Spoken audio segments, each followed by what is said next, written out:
All right, let's go. You already know how I do. I don't waste no. I don't do no talking. Let's go. Just because men don't file for custody doesn't mean they abandon their children. There could be an agreement outside of court for shared custody. That's fair, but statistically, more men abandon the children than women. The thing that's so funny about that is but you advocate for a society where the women own the children.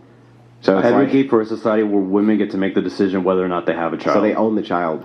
No, they own their pregnancy. Yeah, so they own the right over the life of the man's child, literally by that They own logic. her pregnancy, and the father should take care of it after that. But what if the man? But if the woman doesn't want to take care of it, she gets an out. If the father doesn't want to take care of it, he does not, right? Correct. So then the ownership of the child and life and death of the child and life and death of the father falls to the woman. Okay, life's not fair, Andrew. Yeah, so don't you think women have a greater responsibility here for reproduction than men? I think women have a responsibility for their pregnancy, and then a father and mother have... Hold on, I'm talking. And then the father and the mother have a responsibility to raise the child. Okay, that's not my question. Repeat my question. Yeah, but that's my stance. Repeat my question. Yeah, but that's my stance. Okay, so I'm going to ask the question again, then actually answer my question. Don't you think that if it is the case that you advocate that only women can have the right to terminate a pregnancy, and that only women can have the right to bring it to bear, and that affects the man's life, and it affects the child's life, but the sole decision is on her for reproduction, why doesn't she have a greater responsibility to who she fucking reproduces with? Why? Days In makes every winning moment even more epic, and Wyndham Rewards members score big time. No matter... Because the other person was involved. Damn, this already good, y'all. Hell, y'all. Much. I don't know what to fucking do with. It's fucking so stupid. Yeah, it's stupid. So way more. So she has way more privilege, right? Way more privilege. Yeah, way more. I'm with Andrew 100% on this. A man should have the right to choose whether or not he wants to be a father, just like a woman has the right to choose whether or not she wants to be a mother. We grant women so much power over the pregnancy, power over the whole control. Women have control over the whole situation. So the responsibility should fall solely on them. So even if there are more fathers abandoning, what does it matter? Like, fathers don't really have a choice in the matter. The woman does. I get his point. That's a good point. More privilege. So much privilege. But for some odd reason, no greater, no more, no, not even equal responsibility. Like, it's fucking wild to me. Yeah. So let me just make sure. Well, can you say it for me one more time? Say it for me one more time that women, right, even though they get to determine the pregnancy the entire time, right, have no greater duty or responsibility for who they reproduce with. Correct. Even though they're the gatekeepers of reproduction. Because someone else was a part of that birth. Even though they're the gatekeepers of reproduction. Gatekeeper, okay. Well, they're literally... If someone entered the gate, Andrew, don't they have a responsibility? No, they could just kill whoever came through, whatever's the result of that. Yeah, but someone walked through the fucking gate, right? Yeah, how could... I don't know how you can possibly make this claim consistent for me. How do they not have a greater duty when they are the ones who can reproduce? Men can't reproduce, and they don't have the option of saying no afterwards. They Only have women. the greater duty of the pregnancy, and then after that, the mother and the father should raise the child together. That's my stance. Okay, well, let me ask you this. No, we're moving on. Do you think that in dating... No. No, you... Yeah. Go ahead. Do you think in dating, right, that it would be like a really big deterrent if I knew that if I had sex with a woman, even if I cared about her, right, and she got pregnant, that I would have zero choice over the health and welfare of my child, but she would have 100% of the choice over that? Isn't that how it is today? Yeah. So what's the difference? Yeah. So right now, today, don't you think that would act as a massive deterrent in dating, which is the thing you want men and women to do again? What's changed about that? When hasn't that been the case? When's the last time that wasn't the case? What? That women had... This scenario. Yeah, so before the 60s. Okay, well... Andrew need to bring this argument home, because this dude a goofy. He being a goofy right now. Andrew, bring it home, man. Why doesn't a man have the choice in the situation? That should be the conversation. A man should be able to have a choice whether or not he wants to be have a child or not. Straightforward.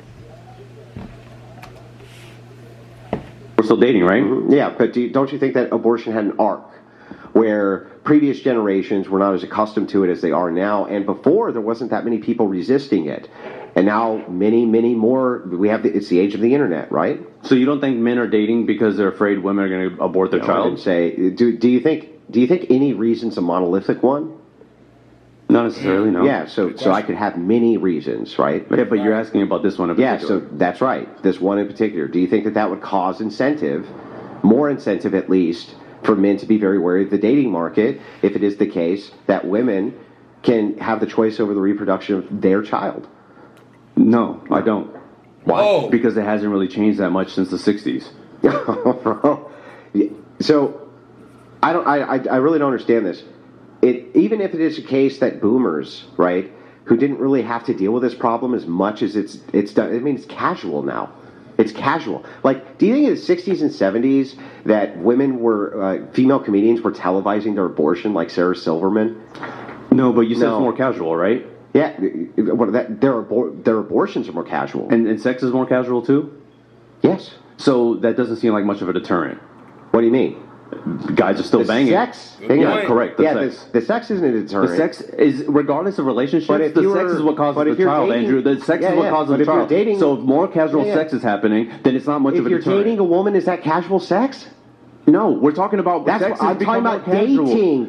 Say the word dating. It's obviously not. If people are having casual sex, I don't need to say shit. Yeah. If people are having more casual sex, then they're obviously not that deterred by the idea of this woman could terminate the pregnancy. So I'm talking about dating. I asked you about that word, dating. You say casual sex, but the casual sex not dating, so that you shouldn't logically put that in. It makes no sense. So we're talking about dating. Do you think if you're... All right, this is for the admins out there. With Navon, you get the ease of allowing employees to book on their own, so they know... Dating a woman, right, that you would be deterred from dating the thing you want to do by the fact that she has complete and total control over reproduction. No, because I don't think men are avoiding dating because they're like, oh man, she might abort my child. But really? But I thought you just said that there was an uptick in casual sex. There is. Instead of dating? Not instead of dating. I'm saying there's been casual sex for a long time. So is dating up or down? Dating is down. Is casual sex up or down? It's about the same as it was probably whenever we were in college. No. Okay. No. Do you think that casual... But even if that was the case, dating is down, casual sex the same? So that would still mean that people are having more casual sex than they're dating, right? Yeah, but I don't think there's not dating because they're afraid they're going to have a child. You don't even think it could be possibly a contributing factor? No. You wouldn't even grant a contributing factor? No. Okay. What about for the religious? Is it a contributing factor for them? I think they're probably not having premarital sex to begin with. No, dude. Just because you're religious, right? You can still give in to temptation, right? Okay. Don't you think that would be a deterrent? I think they're more abstinent than a lot of secular people. Sure. But wouldn't it be a deterrent? No. No. So because I don't think a religious person would get an abortion. What the hell are you talking about? What? Oh, man. Because you're religious, the person you're dating has to be? I ain't gonna lie, this guy's destroying Andrew again, man. This dude is like got a lot of points up on Andrew right now. This dude's smart, man. Women on men. What the hell? I would imagine if you're dating a religious person, you're probably religious too. No, that's not the case always, especially not for Christian men. Okay. They date secular women constantly. Okay. And it's a fear they talk about often. That, hey, if I slip up and she gets pregnant, she can actually just take out my kid and there's nothing I can do about it. But I want to get Which back. is why they date less and less secular women, trying to move more and more towards Christian women. Doesn't that lower the chance of dating? No, that doesn't? Okay. I know you want to ask a question. We'll finish Okay. up the chats and you can ask the question here. We have Jason Cassell. Oh, really quick, Kai Baka. I don't know if you're still watching on Twitch. It won't let me trigger the gifted subs. I think you sent in 40 gifted subs on Twitch. Thank you so much, Kai Baka. Appreciate it. We have Jason here. Thank you, man. Appreciate it. Jason Castle donated $100 to the Feminist man. You may be one of the dumbest individuals to debate Andrew. You don't know what an ought is. You don't know what is... That's wrong. He is not one of the dumbest individuals ever debated Andrew. He's actually one of the smartest I've ever heard. And you said F the logic. You are beyond dumb. He did say fuck the logic. I did. I absolutely did. Why would you say fuck the logic?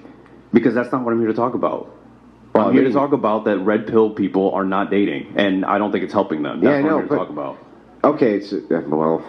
Here, let's get through the chats just because we I'm have going to have a smoke real quick. Okay. Yeah, I think Andrew's losing that debate. He's losing that debate. That's why he needed to go get a smoke.